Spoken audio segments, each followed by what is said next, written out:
कुछ विलुलित माला कुंकुमश्मश्रुभिर्नः मधुपति तव बंधो मास्पृशांघ्रिं सपत्न्या। कुछ विलुलित माला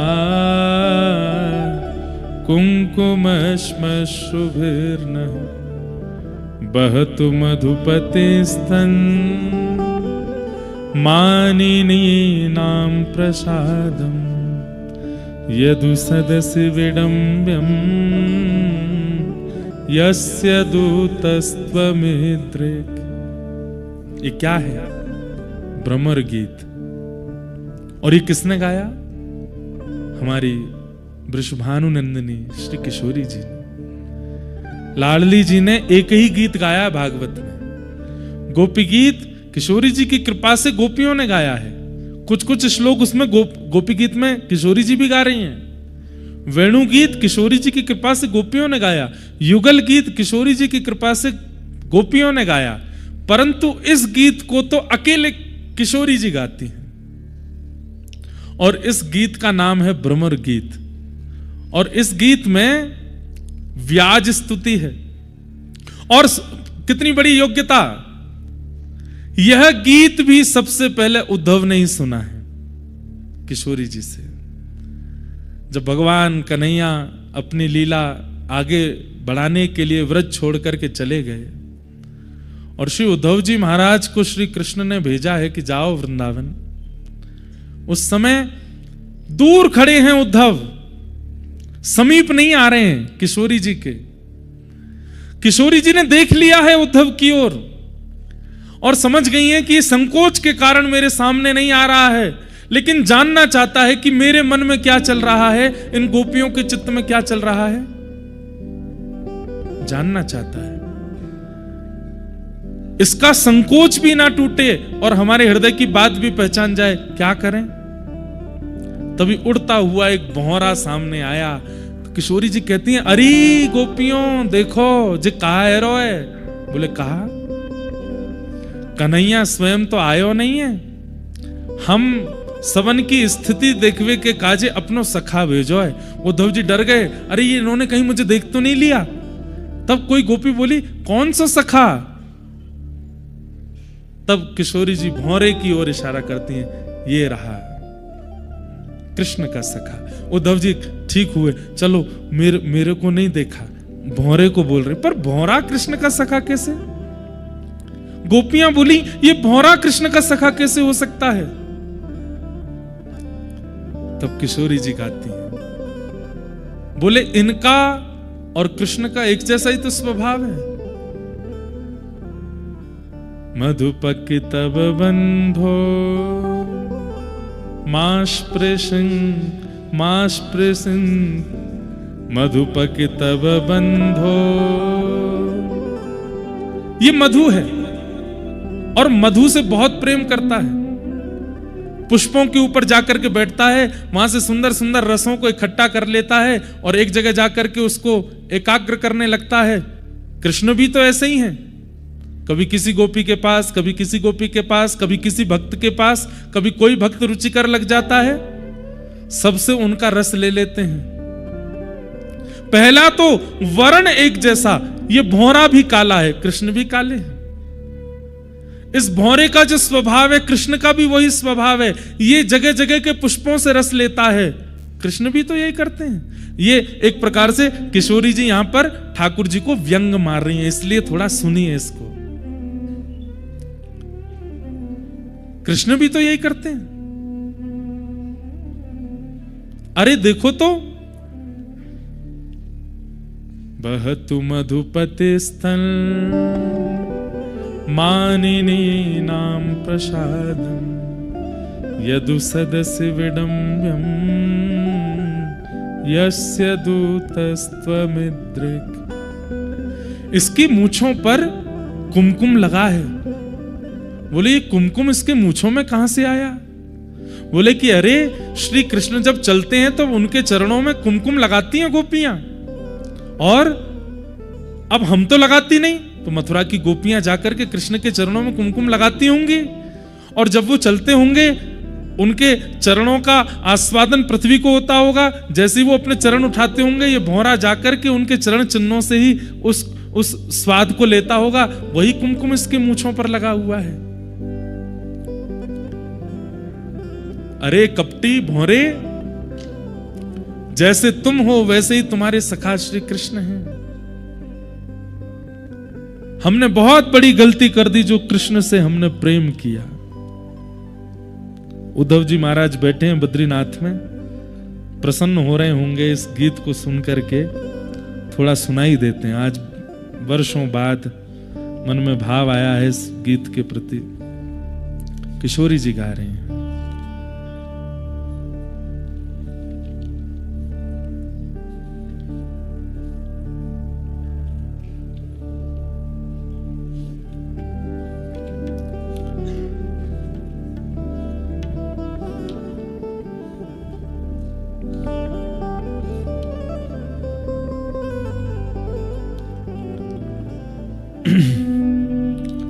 सकृदधर सुधां स्वां मोहिनीं पाययित्वा सुमनसैव सद्य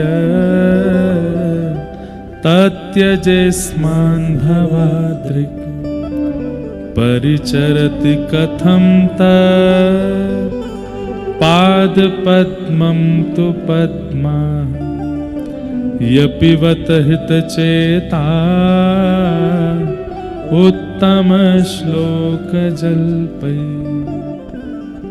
और किमिह बहुषढंग्रे गायसी त्वं यदूना मधिपति मृगहाणा मग्रतो नः पुराणम् विजय सख सखीनां गीयतां तत्प्रसंग छपित कुचजुरस्ते कल्पयन्तिष्टमिष्टा मधुपकितव बंधो। मैंने कही उद्धव जी गाने लगे कपास में आके। अरे भौरे,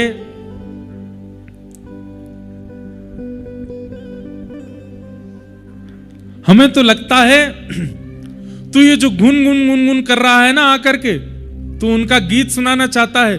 तू जरूर हम लोगों को ये बताना चाहता है कि कृष्ण ऐसे नहीं है, कृष्ण वैसे नहीं है। हमें सुनना ही नहीं है कि वो कैसे हैं कैसे नहीं है। उनकी ज्यादा चर्चा हमारे सामने मत करियो। कहीं हमें यह सब मत बताइयो कि मथुरा में उनकी स्थिति क्या है, उनकी परिस्थिति क्या है। हमें यह सब नहीं सुनना। क्यों?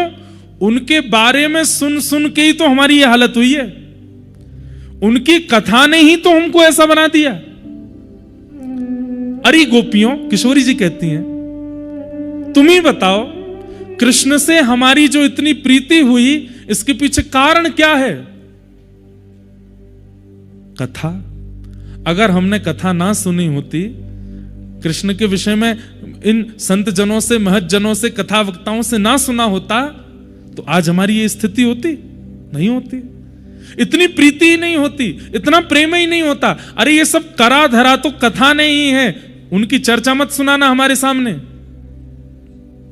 एक शब्द मत कहना। और हमें तो लगता है ये जितने भी कथा वक्ता हैं, गोपी गीत में गोपियों ने कथा वक्ताओं की बड़ी प्रशंसा की, पर भ्रमर गीत में यहां पर थोड़ा सा डांटा है। बोले क्या? बोले हमें तो लगता है ये कथावाचक जो हैं ये सब ठाकुर जी ने अपने आप हायर करके भेजे हैं।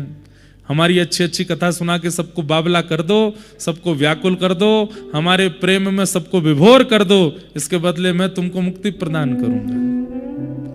अरे मुक्ति के प्रलोभन में ये कथा वक्ता इतनी बढ़िया बढ़िया कथा सुनाते हैं कि हम सब रोते विलकते कृष्ण की याद में पागल हो जाते हैं, और कृष्ण फिर भी नहीं मिलते। हे भौरे, ये गुनगुन करना बंद कर, कृष्ण की लीला चर्चा हमको मत सुना। उद्धव जी दूर खड़े खड़े सुन रहे हैं। उद्धव जी तो सोच के, किशोरी जी जो जो बात कह रही हैं उस पर उद्धव जी सोच रहे हैं, नहीं श्यामाजू ऐसे नहीं है ठाकुर जी, अरे आप क्या जानो, वो तो बहुत विचलित हैं, बहुत व्याकुल हैं। किशोरी जी का मन समझ तो रहा है कि उद्धव पक्ष लेकर के आया है कृष्ण का, उसको उत्तर कैसे दूं, तो ऐसे दिया। उसकी प्रशंसा मत करना हमारे आगे। तुम्हारा कृष्ण कपटी है। पहली बार शायद हमारी श्यामाजू को इतना क्रोध आया होगा, और उस क्रोध का दर्शन उद्धव ने किया है। और ये क्रोध नहीं है। मैं एक बात कहा करता हूं बंधुओं, प्रेम की अतीत कई बार शब्दों को भले ही क्रोधित कर देती हो, पर उन शब्दों में भी अंदर प्रेम ही है।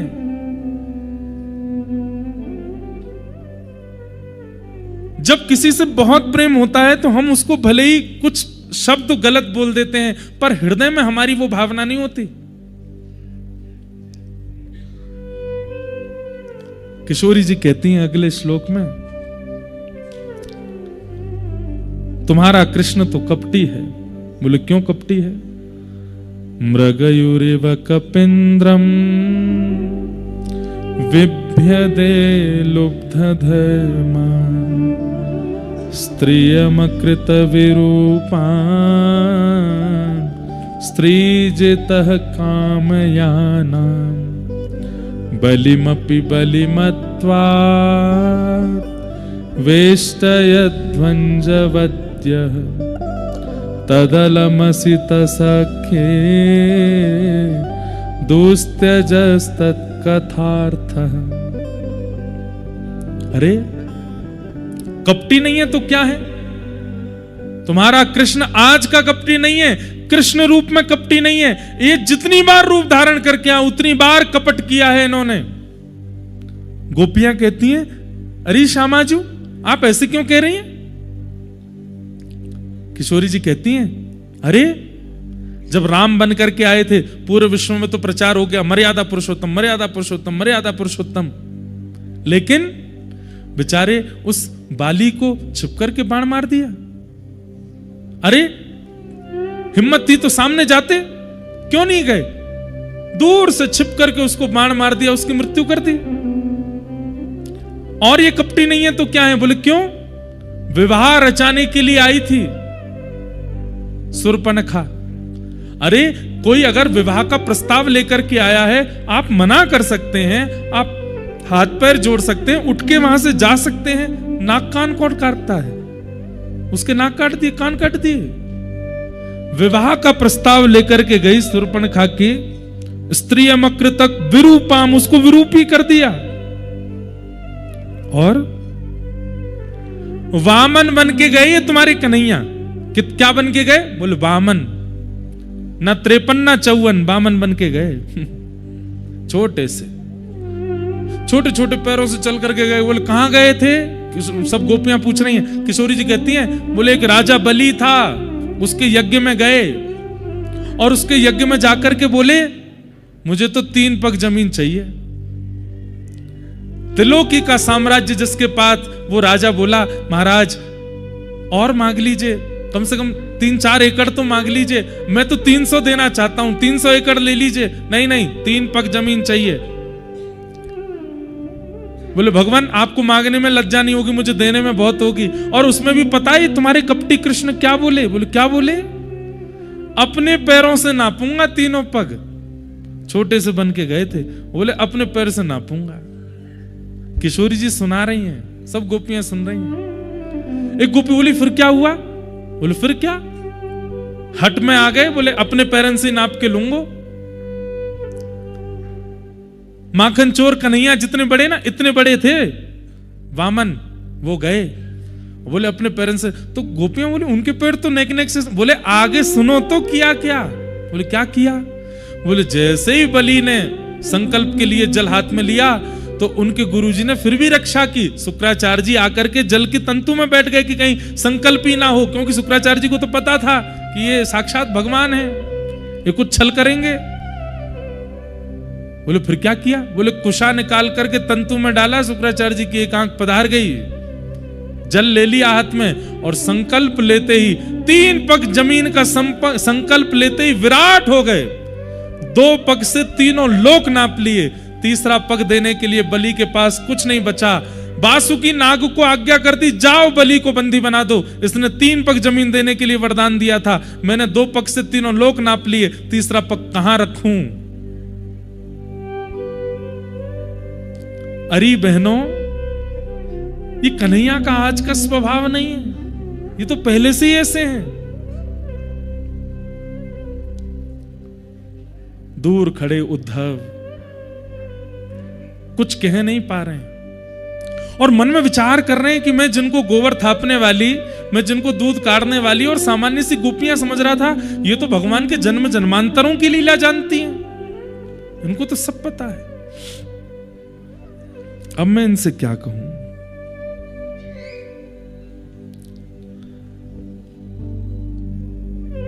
अंत में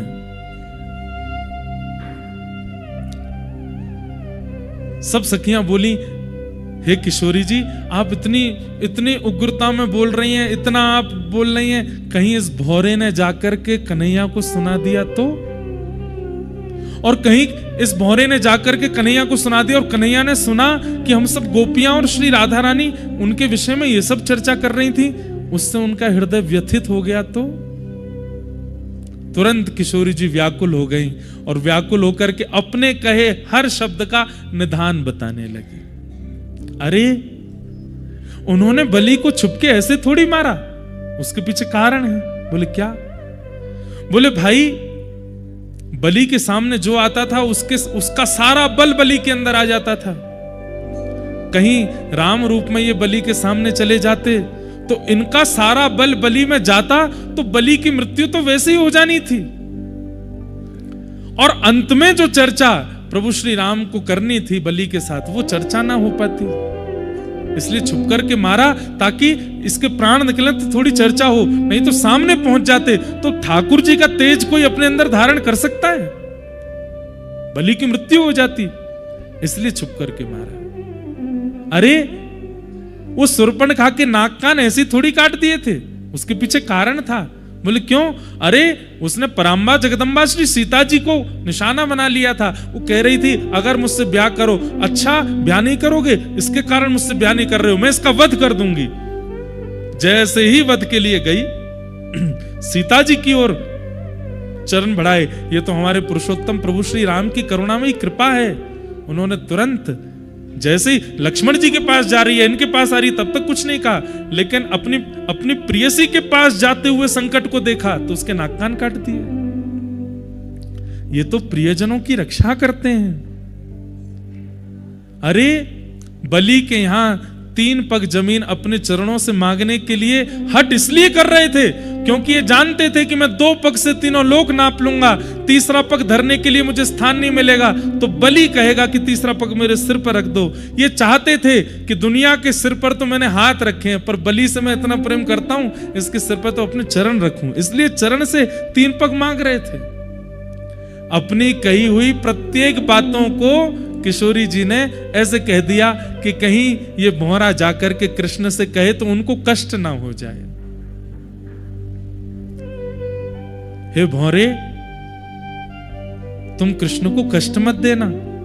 हमने पूर्व में जो भी कहा वो तो एक प्रेमी का स्वभाव है ना, वो क्रोध कर सकता है अपने प्रेमी पर, लेकिन वास्तव में कन्हैया से हम बहुत स्नेह करते हैं।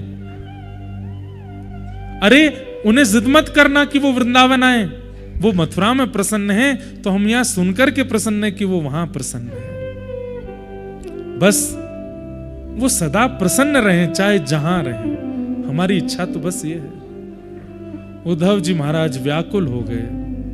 ये कैसा प्रेम का दर्शन मैं कर रहा हूं। एक क्षण में कोपित हो रही हैं, दूसरे क्षण में कहीं ये बात उन्हें पता ना चल जाए तुरंत इतनी व्याकुल हो जाती हैं, इतनी अधीर हो जाती हैं।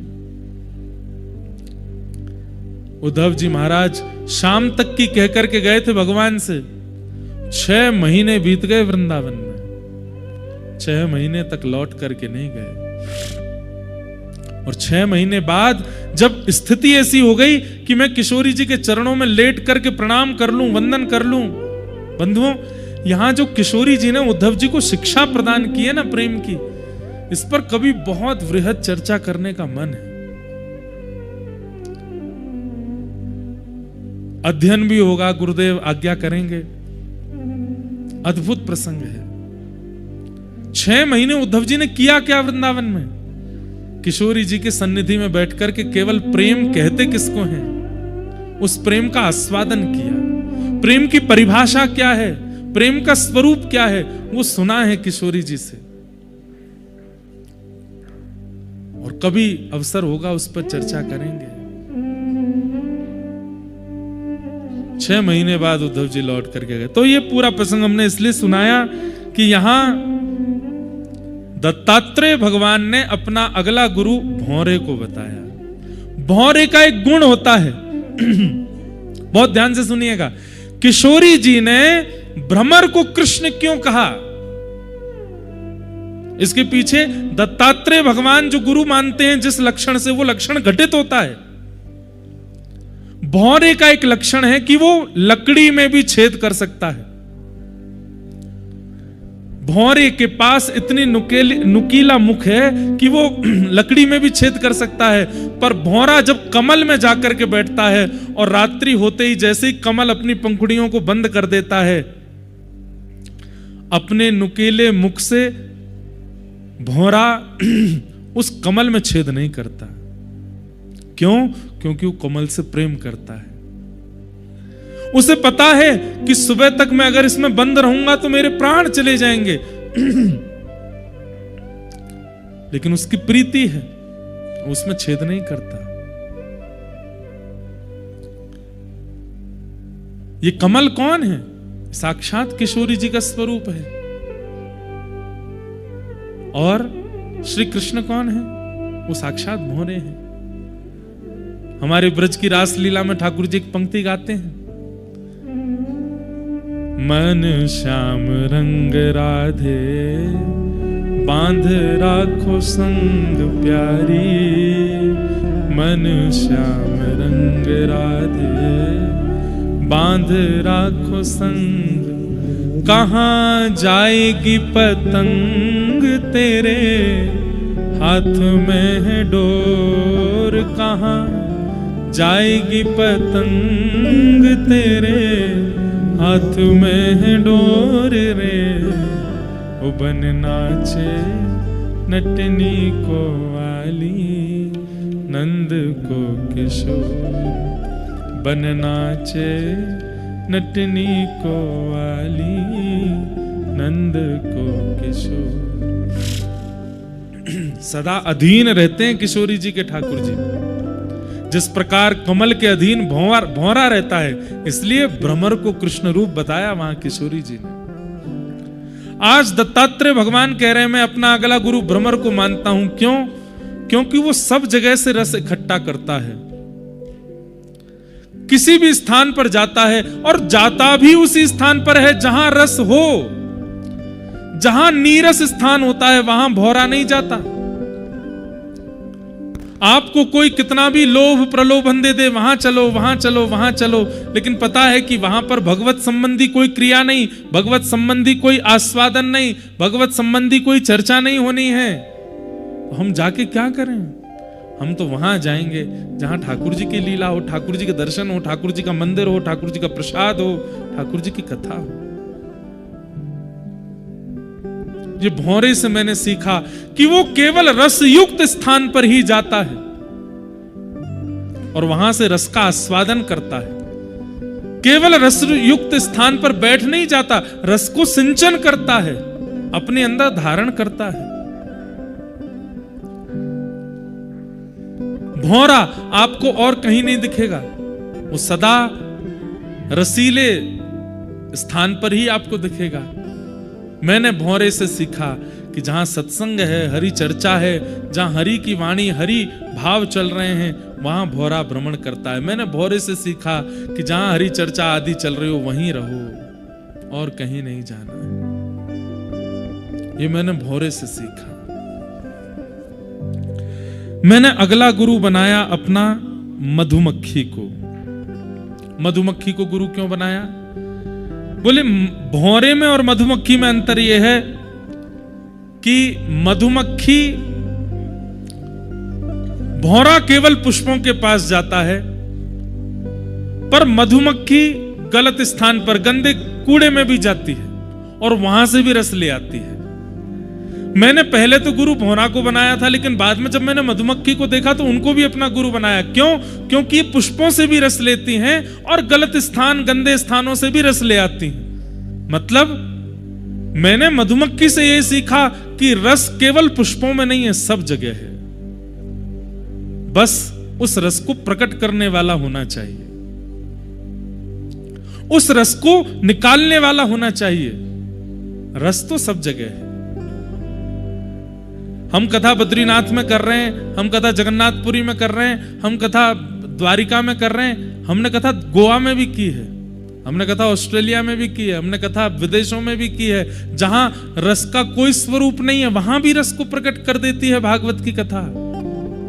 मैंने मधुमक्खी से सीखा कि भौरे के गुरु में तो एक प्रकार से एक भाव था कि एक स्वच्छंद, एक व्यवस्थित स्थान पर ही रस है, पर मैंने मधुमक्खी से सीखा कि रस तो सब जगह है, बस निकालने का गुण होना चाहिए। मैंने अपने अगले गुरु से यह सीखा। उसके बाद मेरे अगले गुरु बने हाथी। हाथी को गुरु बना करके मैंने सीखा कि ये त्वचा, ये अपने आकर्षण में हमको कई बार गलत गलत स्थानों पर ले जाती है और कई बार स्त्री संग, पुरुष संग, पर पुरुष पर स्त्री के प्रति हमारा आकर्षण बनाती है। हाथी से मैंने सीखा कि चमड़ी चाहे पतली हो चाहे मोटी हो, पर होती वो चमड़ी ही है। लकड़ी की हथनी बना करके अगर आप खड़ा कर दें और नीचे गड्ढा कर दें, हाथी दूर से देख करके दौड़ेगा हथनी की ओर। तब मैंने हाथी को गुरु बना करके सीखा कि इंद्रियों में त्वचा पर कभी विश्वास नहीं करना। यह अपने सुख के लिए हमें कहीं भी ले जा सकती है, किसी का भी स्पर्श कराने पर मजबूर कर सकती है। इसलिए मैंने हाथी से सीखा कि अपनी त्वच इंद्रिय से सावधान रहना है। क्यों? हमारी तो पतली है, हाथी की तो इतनी गाढ़ी मोटी होती है, वो नहीं बच पाता तो हम कैसे बचेंगे? मैंने हाथी से सीखा। मैंने अगला गुरु बनाया शहद निकालने वाले को। देखो ये कैसे कैसे गुरु बना रहे हैं दत्तात्रेय भगवान। यदु एक बार मैं एक वन में भ्रमण कर रहा था, तभी मैंने देखा कि एक मधुमक्खी ने खूब सुंदर छत्ता बनाया और एक मधुहार उसके ऊपर चढ़ता है और जाकर के उस मधुमक्खी के पूरे छत्ते को निकाल करके ले आता है। महाराज इससे आपने क्या सीखा? बोले इससे मैंने ये सीखा कि ज्यादा संग्रह नहीं करना चाहिए, नहीं तो कोई लूट के ले जाएगा। चाहे ज्ञान का हो, चाहे धन का हो, चाहे विवेक का हो, चाहे किसी भी वस्तु का हो, आपके पास अति संग्रह होने लगे, उसका व्यय करने लगो, जिससे कि पहले कोई और उसको लूटे। मधुमक्खी इतना प्रयत्न करती है, सब जगह से रस इकट्ठा करती है। उसका यह गुण है कि वो सब जगह से रस ले लेती है, पर उसका यह अवगुण है कि वो उसको एक जगह इकट्ठा करती रहती है, किसी को देती नहीं है। एक समय आता है जब बहुत संग्रह हो जाता है किसी के पास, ये निश्चित है कि एक दिन वो संग्रह घटेगा, कोई उसे ले जाएगा। इसलिए मैंने मधु निकालने वाले से सीखा कि ज्यादा संग्रह करोगे तो एक दिन ऐसे ये हमारा भी कुछ ले जाएगा। इसलिए बांटते चलो, देते चलो, प्रदान करते चलो। अपने पास सब कुछ रखने की आवश्यकता नहीं। ये मैंने इनसे सीखा। अगली गुरु बनी मेरी हिरन। जैसा कि पहले बताया कि हिरन स्वर सुनकर के मृत्यु के काल रूप में चली जाती है, तो कानों पर भी विश्वास मत करो। उसके अगला गुरु बनाया मैंने मछली को, मीन को। मछली की जीभ कच्ची होती है, कांटे में कोई वस्तु लगा करके शिकारी फेंकता है और मछली बिना कुछ सोच विचार किए दौड़ करके जाती है और उसको अपने मुख में ले लेती है, कांटा मछली में लग जाता है, उसकी मृत्यु हो जाती है। बंधुओं, एक बात कहें आपसे, श्रीमद् भागवत में स्वयं भगवान कृष्ण कहते हैं आंखों को संभालने की जरूरत नहीं है, कानों को संभालने की जरूरत नहीं है, हाथों को संभालने की जरूरत नहीं है, पैरों को संभालने की जरूरत नहीं है, त्वचा को संभालने की जरूरत नहीं है। इन सब का कंट्रोल एक जगह से होता है, उसको संभाल लो। किसको? जीव को। जितम सर्वम जिते रसे, अपनी रसना को जीत लो, अपनी जिह्वा को जीत लीजिए। लूली बाई इनका नाम हमने रखा है। इनमें एक भी हड्डी नहीं है, पर अपनी सारी हड्डी तोड़वा सकती हैं। व्यक्ति की सारी हड्डी तोड़वानी हो, हाथों को कुछ नहीं करना, आंखों को कुछ नहीं करना, बस ये लूली बाई कुछ बोल दें, सामने वाला बोलेंगी ये, पर लगेगी सबको। तो इसलिए सब इनसे डरते हैं। 32 दांतों के बीच में रहती हैं, पर दांत भी कहते हैं, बोले हे देवी मैया ज्यादा मत बोला करो, काट जाएंगे तुमको। बोले तुम काटो तो ऐसा कुछ बोल दूंगी मैं, एक मुक्का पड़ेगा तुम में से 2-4 तो स्वाहा हो जाएंगे। भगवान कहते हैं अपनी समस्त इंद्रियों को अगर आप वश में करना चाहते हो तो अपनी रसना को वश में कर लो, रसना को वश में कर लो। बंधुओं, नाम जप भगवत प्राप्ति कराता है, ये बात तो सिद्ध है, पर उससे पहले नाम जप रसना को योग्य बनाता है। नाम का आस्वादन अगर इस रसना पर लग गया तो इस रसना से और कुछ भाएगा नहीं। भगवान कहते हैं कि बस रसना को जीत लो। अपनी जीव पर जिसने वशीकरण कर लिया, जीव को जिसने जीत लिया, उस व्यक्ति का कोई कुछ नहीं बिगाड़ पाएगा इस संसार में। तो मैंने अपना अगला गुरु किसको बनाया? मछली को। अब मैं जल्दी जल्दी बोल रहा हूं, गिनती आप कर लेना। उसके बाद मैंने अगला गुरु बनाया एक वैश्या को। ये सुनते ही यदु महाराज बोले भगवान, कबूतर को बनाया, अजगर को बनाया, हाथी को बनाया, मधुमक्खी भौरा को बनाया, ये सब तो मैं सुनता गया, वैश्या नहीं छोड़ी आपने। वैश्या को गुरु बना करके आपने क्या सीखा? यदु महाराज कहते हैं एक पिंगला नाम की, दत्तात्रेय कहते हैं एक पिंगला नाम की वैश्या, वो सुबह सुबह उठ करके अपना श्रृंगार करती है और श्रृंगार करके पूरे दिन प्रतीक्षा करती है, आज मेरे से कोई मिलने आएगा। पर संध्या होने पर भी कोई उससे मिलने नहीं आता। 3-4 दिन व्यतीत करने के बाद उसके मन में चेतना जगती है, मैंने इतना श्रृंगार किया, इतना स्वयं को सजाया, किसके लिए? इन संसार के भौतिक वस्तुओं के लिए, भौतिक जीवों के लिए। यदि इतना श्रृंगार ठाकुर जी के लिए करती तो ठाकुर जी आ गए होते। उसने जैसे ही अपना श्रृंगार ठाकुर जी के भाव से किया, ठाकुर जी प्रसन्न होकर के उसको प्राप्त हो गए। तभी से मैंने उसको अपना गुरु बना लिया कि भाई जीवन में किसी की प्रसन्नता के लिए कोई भी क्रिया मत करो, केवल हरि रीझें ये भावना रख करके क्रियाएं करो।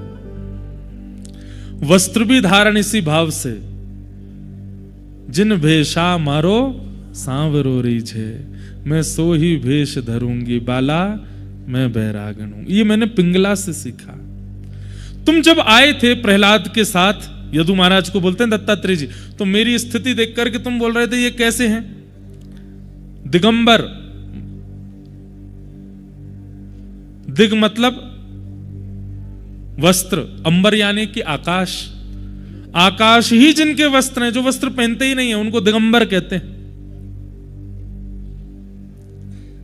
मैं दिगंबर हूं, पर ऐसा नहीं है कि मैं हमेशा दिगंबर रहता हूं। कभी मेरी इच्छा होती है तो मैं वस्त्र भी पहन लेता हूं, कभी मेरी इच्छा होती है तो मैं इत्र भी लगाता हूं, कभी मेरी इच्छा होती है मैं मुकुट भी धारण करता हूं, कभी मेरी इच्छा होती है तो मैं निर्वस्त्र रहता हूं। क्यों?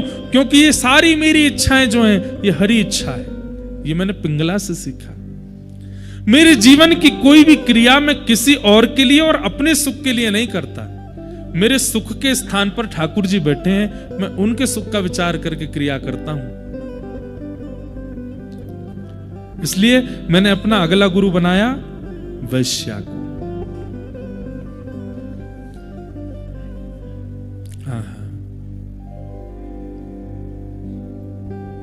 बाईसा का पद गा लीजिए। हो बाला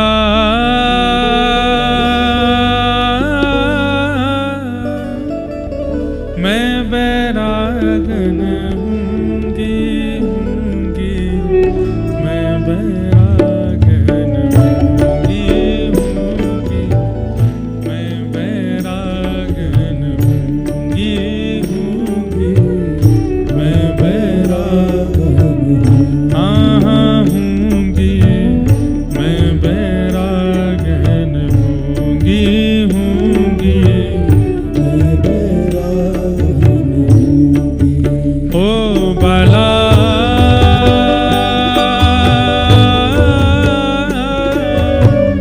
मैं बैरागन हूँगी हूँगी, मैं बैरागन हूँगी हूँगी, मैं बैरागन हूँगी, मैं बैरागन हूँगी हूँगी, मैं बैरागन हूँगी।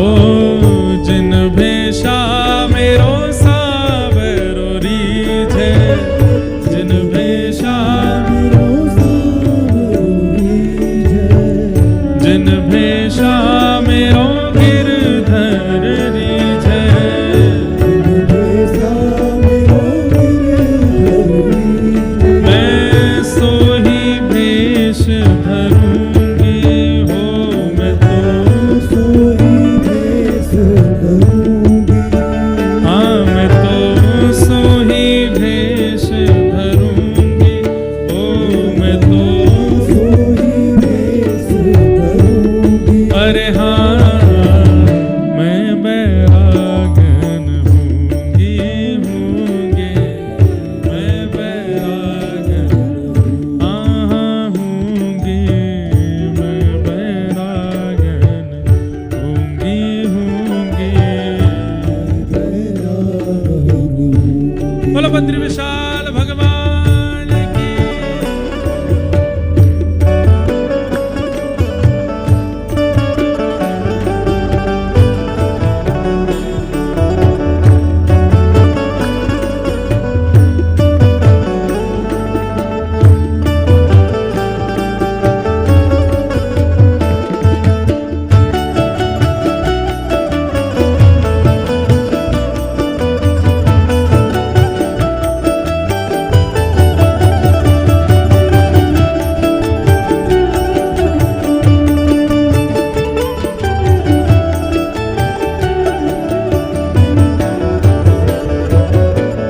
प्राण हमारा बसत है, प्राण हमारा बसत है, ओ प्राण हमारा वहाँ बसत है, प्राण हमारा यहाँ बसत है। यहाँ तो खाली खोड़, यहाँ तो खाली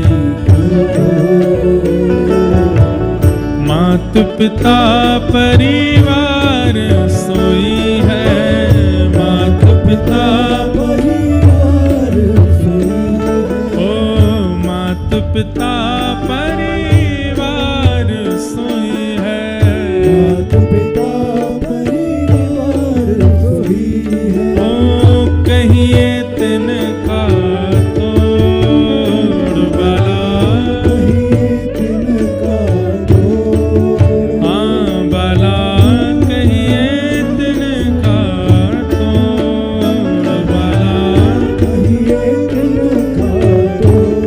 अरे हाँ मैं बैरागन हूँगी हूँगी, मैं बैरागन हूँगी, मैं बैरागन हूँगी हूँगी, मैं बैरागन।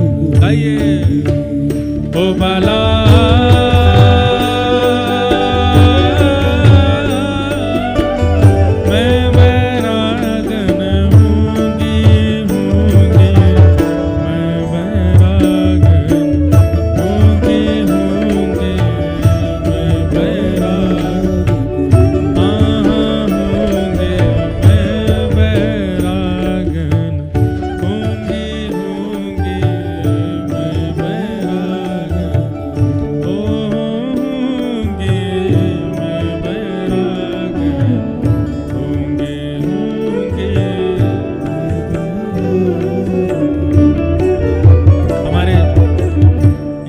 जैसी स्थिति है बद्रीनाथ की वैराग्य वाली, उसमें 22 का ये भाव घटता है यहाँ के संतों के लिए जो यहाँ रहते हैं। और हमारे नाना जी कहते थे कि अगर कथा में किसी रसिक संत का स्मरण हो जाए तो ऐसा ही मानना चाहिए कि वो कथा में आए हैं। तो 22 का सहज स्मरण इस भाव में हो रहा था, इतने विरक्त वैराग्य भाव में, तो मन हुआ कि एक पंक्ति तो बद्री विशाल भगवान के चरणों में गा दे। तो मैंने वैश्या से क्या सीखा, पिंगला वैश्या से मैंने सीखा कि जैसे ही उसने अपना श्रृंगार संसार को छोड़ ठाकुर जी के लिए करना प्रारंभ किया, ठाकुर जी उसको प्राप्त हो गए। भगवत प्राप्ति के लिए केवल साधन आवश्यक नहीं है, संसार के लिए जो बड़ी तत्परता से आप करते हो वही अगर ठाकुर जी के लिए करने लग जाओ उससे भी मिल जाएंगे। तत्परता होनी चाहिए बस आपकी क्रिया में, चाहे भोजन बनाओ, चाहे श्रृंगार करो, चाहे नृत्य करो, चाहे गाओ, कुछ भी ठाकुर जी के लिए हो जाए बस। मैंने अपना अगला गुरु बनाया कूरर पक्षी को। ये कूरर पक्षी कैसा है? बोले ये पक्षी एक दिन बहुत ऊंचा उड़ना जानता है, ध्यान से सुनिएगा, बहुत ऊंचाई पर उड़ना जानता है, बादलों से भी ऊपर पहुंच जाता है। एक दिन इस पक्षी ने अपने भूख मिटाने के लिए कोई खाने की सामग्री मुख में दबा ली और ये जैसे ही उड़ने लगा तभी क्या देखता है कि खूब सारे पक्षी इसके पीछे पड़ गए, कोई इधर से आए, कोई उधर से आए। ध्यान से सुनिएगा, एक तरफ के पक्षी तो इसको अपने पंखों से गिराना चाह रहे थे कि ये गिरे तो इसके मुख का जो ये ग्रास है खाने का ये हमको मिल जाए, पर दूसरी तरफ के जो पक्षी थे वो उसकी प्रशंसा कर रहे थे, अरे तुम तो बहुत ऊंचा उड़ते हो, तुम तो बहुत अच्छा उड़ना जानते हो, तुम तो बहुत अच्छी, देखो क्या तुम्हारी उड़ान। तब उस पक्षी ने विचार किया कि दोनों पक्ष में पक्षी उड़ रहे हैं, एक मुझे मारना चाहते हैं, एक मेरी इतनी प्रशंसा कर रहे हैं, वास्तविकता क्या है? तब उसने कहा कि वास्तविकता तो ये है कि ये मार करके भी वही चाहते हैं और ये प्रशंसा करके भी वही चाहते हैं, ये भी यही चाह रहे हैं कि इनकी मैं इतनी प्रशंसा कर दूं कि ये प्रसन्न होकर के अपने मुख का ग्रास देते। जैसे ही उस पक्षी ने अपना मुंह खोल के ग्रास फेंक दिया, निंदा करने वाले भी चले गए, स्तुति करने वाले भी चले, अकेला रह गया, उड़ता रहा आकाश में। तो उस दिन दत्तात्रेय कहते हैं मैंने गुरु बना करके सीखा, बहुत ध्यान से सुनिएगा, आपके जिस गुण के कारण भीड़ आपके पीछे लगी पड़ी है, एक दिन उस गुण का त्याग करके देखो, कोई आपको पूछेगा तक नहीं। कहीं ना कहीं हम वक्ताओं को भी समझने वाली बात है। चैतन्य महाप्रभु, श्रीमन चैतन्य महाप्रभु के केश इतने सुंदर थे कि जब उनका सन्यास नहीं हुआ था उससे पूर्व जब महाप्रभु जी को कोई देख लेता था ना तो उनके रूप पर ही आसक्त हो जाता था। महाप्रभु जी हरि नाम का प्रचार तो करवा ही रहे थे, लोगों से जाकर के हरि बोल बुलवाते थे, लेकिन 4 लोग तो उनकी बातें सुन के हरि बोल बोलते थे और बाकी के 5 लोग इसलिए हरि बोल बोलते थे कि इनको देखने को मिलेगा, बहुत सुंदर है। एक दिन महाप्रभु जी बैठे बैठे विचार करते हैं, इतनी भीड़ लग गई, चारों तरफ लोग बैठे हैं, पेड़ों पर चढ़े हैं, नदी के पास बैठे हैं, जंगलों में घुसे हुए हैं और सब महाप्रभु जी को देख रहे हैं अपलक नेत्रों से। महाप्रभु जी ने जिस दिन सन्यास ग्रहण किया, कहते हैं कि जब मुंडन संस्कार के समय पर जिस नाई को बुलाया गया वो बोला इससे अच्छा तो मेरी हत्या कर दो, मैं इन केशों को अपने हाथों से नहीं काट सकता, इतने सुंदर थे। लेकिन जैसे ही महाप्रभु जी ने अपने केश दान किए और वस्त्र आदियों का त्याग करके जैसे ही उन्होंने विरक्त भेष धारण किया, जितने भी रूप आसक्त लोग थे, जो 1000 की भीड़ थी वो भीड़ 700 की हो गई, 200 लोग तो उनमें से छट गए, चले गए। क्यों? वो तो वही देखने के लिए ही रह रहे थे साथ में। दत्तात्रेय प्रभु कहते हैं उस पक्षी ने देखा कि निंदा करने वाले, स्तुति करने वाले अगर पीछे लगे हैं तो इसका मतलब क्या है? कोई ऐसी वस्तु आपके पास है या कोई गुण ऐसा आपके पास है जिसके कारण ये कर रहे हैं। उस गुण का त्याग कर दो। ना निंदा करने वाले रहेंगे, पर याद रखना स्तुति करने वाले भी नहीं रहेंगे, फिर अकेले चलोगे अपने मार्ग पर। इसलिए मैंने एक साधक बनकर के देखा कि मेरे जिस गुण पर कोई रीझ जाता है, मैं पूछता रहता हूं। दत्तात्रेय भगवान बोले तुम मेरे साथ क्यों हो? और अगर वो उत्तर में कहता है कि आपकी ये बात हमको अच्छी लगती है, या आपका ये करनी हमको अच्छी लगती है, या ये ऐसा आप कहते हो ये अच्छा लगता है, मैं तुरंत उस चीज को करना बंद कर देता हूं। क्यों? मैं साधक इसलिए थोड़ी बना कि ये सब मेरे पीछे चलें। मैं साधक इसलिए बना, मैं भक्त इसलिए बना ताकि मेरी भक्ति से अगर ये उत्सुक हो भी रहे हैं तो ये भी भक्ति ठाकुर जी की करें, संबंध मुझसे ना जोड़ के उनसे ही जोड़ें। मैंने कुरर पक्षी को अपना गुरु बना करके सीखा। बंधुओं, निंदा और स्तुति, इसमें जिसकी आसक्ति हो जाती है, जिसका मन लग जाता है ना, वो व्यक्ति फिर महानेता बन जाता है। फिर वो जिसको निंदा स्तुति बहुत ज्यादा, निंदा कौन कर रहा है, मेरे बारे में क्या बात हुई, तुम वहां गए थे, क्या बोला मेरे लिए, अच्छा उसने कुछ तो कहा, ऐसा हो ही नहीं सकता उसने मेरे लिए कुछ ना कहा, कुछ तो कहो, बताओ बताओ बताओ, सुनने लग जाए। निंदा और स्तुति को सुनने में जिसकी बड़ी रुचि होती है, ऐसा व्यक्ति नेता बनने लायक होता है। ऐसा व्यक्ति साधक नहीं बन सकता। मैंने अपना अगला गुरु बनाया किसको? छोटे बालक को, छोटे से बालक को। यदु महाराज बोले आपने बालक को भी गुरु बनाया? बोले हाँ। बोले उससे बड़ा, उससे अच्छा तो मुझे गुरु ही नहीं मिला। बोले मेरे सारे अच्छे गुरु हैं पर बालक सबसे अच्छा गुरु है। बोले आपने बालक को गुरु क्यों बनाया? बोले जितनी कम आयु उतनी कम इच्छा। बालक जितना छोटा होता है उतनी कम इच्छाएं होती हैं उसकी, और बालक जितना बड़ा होता चला जाता है उतनी ही ज्यादा इच्छा होती चली जाती हैं उसकी। 1 महीना के बालक की क्या इच्छा है बताओ? 2 के अलावा तीसरी इच्छा नहीं बता सकते आप। 1 महीने की बालक की 2 ही इच्छाएं, पहला दूध, दूसरा सुला दो, तीसरी उसको खिलाओ, उसको डुलाओ। कुछ मन नहीं होता उसका, उसकी 2 ही इच्छाएं, बस दूध पिलाओ, सुलाओ, और कुछ नहीं। जैसे ही वो बालक 6-7 महीने का होता है तो एक आध इच्छा बढ़ जाती है, अब उसको खिलाओ भी। 1 साल का हो जाता, अब उसकी और इच्छा बढ़ जाती है, अब थोड़ा डुलाओ भी। अब थोड़ी और इच्छा बढ़ जाती है, थोड़ा खिलाओ भी, थोड़ी और इच्छा बढ़ जाती है। जैसे जैसे बालक बड़ा होता जाता है उसकी इच्छाएं बढ़ी, जितनी बड़ी आयु उतनी बड़ी इच्छा। मैंने छोटे बालक से सीखा कि वो कितनी भी घनिष्ठ पीड़ा में क्यों ना चला जाए, उसको प्रसन्न करने के लिए सस्ती से सस्ती वस्तु उसको प्रसन्न कर सकती है। ध्यान दीजिएगा बातों पर। यदु महाराज बोले बड़े बनने में लाभ नहीं, बालक बनो। क्यों? बोले बड़ा व्यक्ति गिर जाए, सिर में चोट लग जाए, और आप जाकर वो रो रहा है, अरे लग गई बड़ी जोर से लग गई महाराज, आप उसको टॉफी दिखाओ, ले भाई टॉफी ले, टॉफी।